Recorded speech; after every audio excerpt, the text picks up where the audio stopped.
So guys, I've just been inside the hospital and we had some matron called Dimna. Dimna told me that I can't be inside the hospital. You have to be a patient to be able to be inside the hospital. I was trying to use the phone to ring up to T10 to speak to Eric, get them to give it to me. They're not answering the phone. So then she decides, oh, I'm going to ring the police because they're all outside. So I showed her the picture. The police have been here twice, Dimna. There's nothing they can do. She then says, you can't be inside the hospital, get out. And I said, excuse me, Dimna, I said, you can't tell me to leave. I said, I don't have to be a patient here, I can be a visitor. And I said, I'm on the telephone to ring up to T10 to speak to the matron called Alex Redford. This woman then decides to go over to security and tell them, oh, take this man off the premises.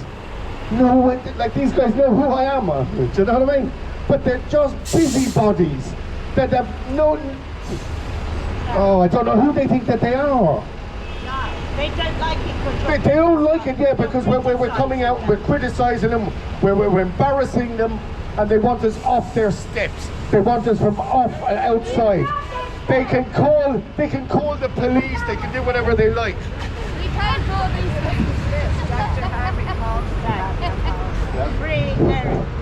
So, since I did the last talk, I had some communication with one of the doctors inside.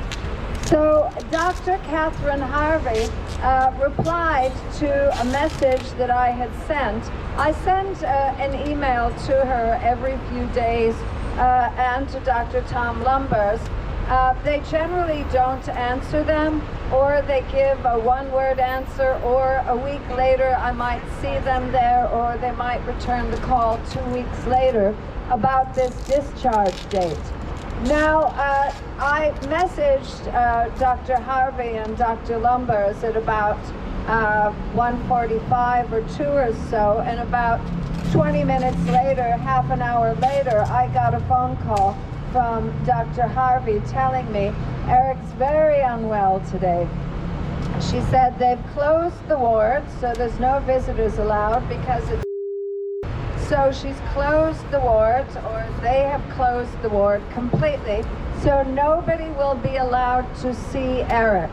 Now, this is after I wrote to her to tell her that the person who was in there to visit Eric yesterday saw Eric and said he was in good form. He was fine. He was completely mentally coherent. He was not delirious, as they told us he was.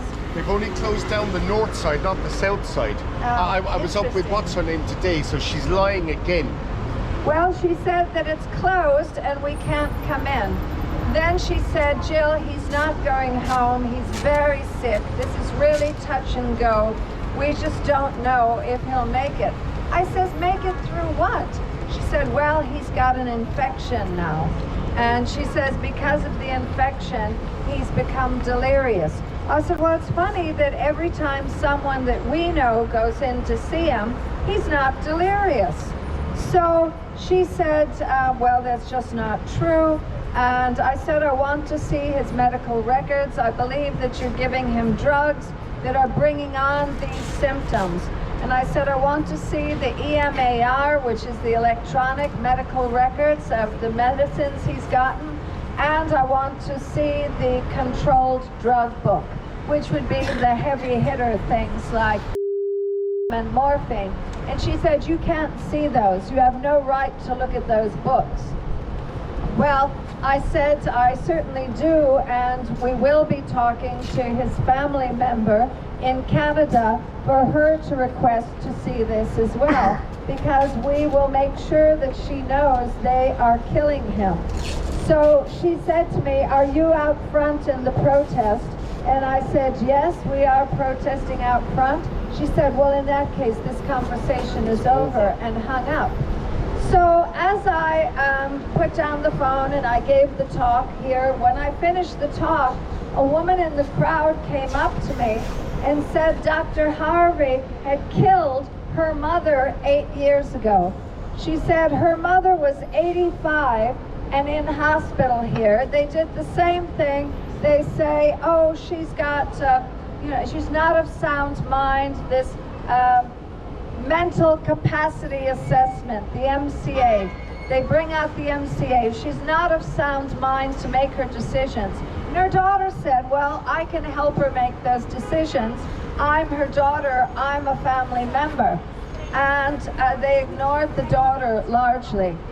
But the daughter wanted to take her out of the hospital to make her well. She had a minor infection that she went in there with, and only 3 weeks later, her mother was dead.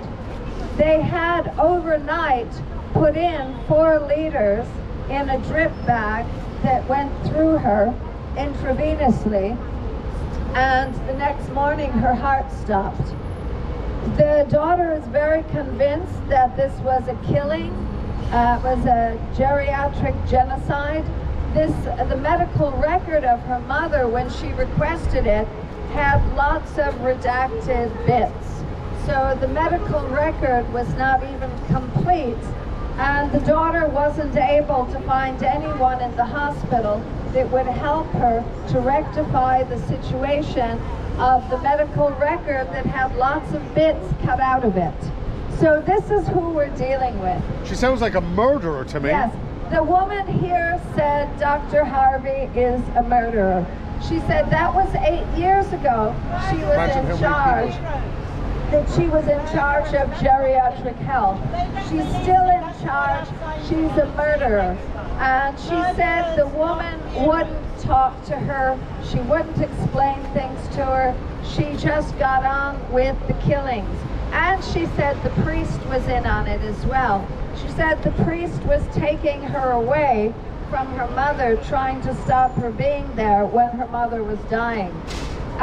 You know, these people have their own agenda. They believe they are unaccountable and untouchable. We think otherwise, and we will not let this rest.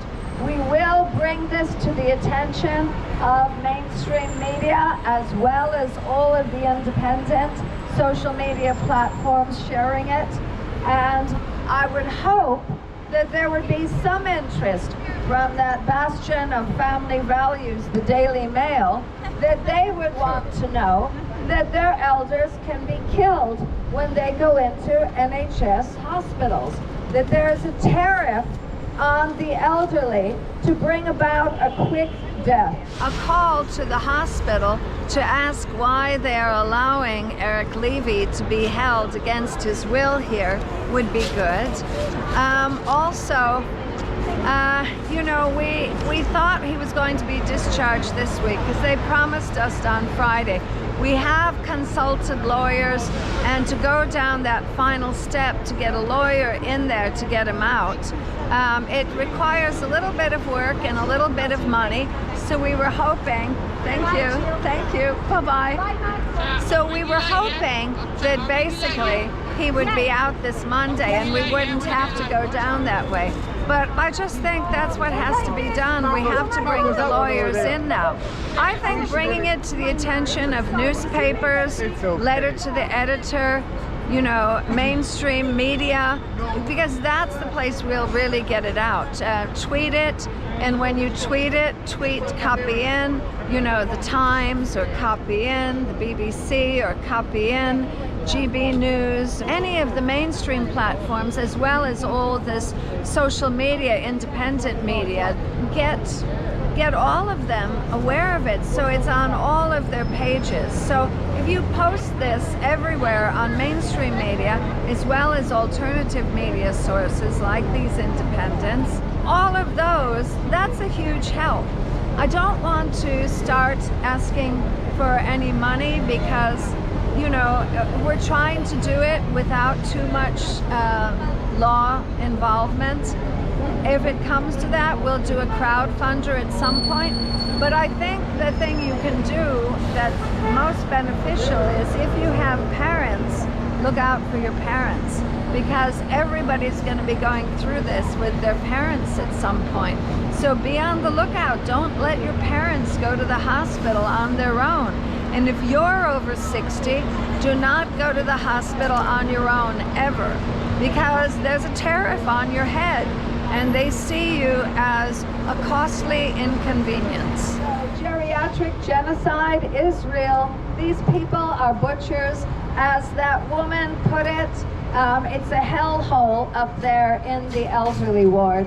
And Catherine Harvey is the queen of that hellhole. She said it's a hall of death, and that woman is a killer. So unfortunately, that is Eric's doctor. His main doctor is Dr. Catherine Harvey, and his cardiologist is Dr. Tom Lumbers, and these people should be ashamed of themselves. Eric walked in and was okay. He may have had a bad heart, but he was walking and living independently. Now he's been bedbound for 8 weeks. After 2 weeks of him getting up and walking around, they said to him, he can't walk around, he can't get up to use the toilet, he is bedbound. Now, somebody said it is because they don't have enough people to supervise the patients walking around. What happens if they fall? Somebody could sue them. So rather than have carers that can help them walk or take them to the bathroom, they're just saying you're bedbound.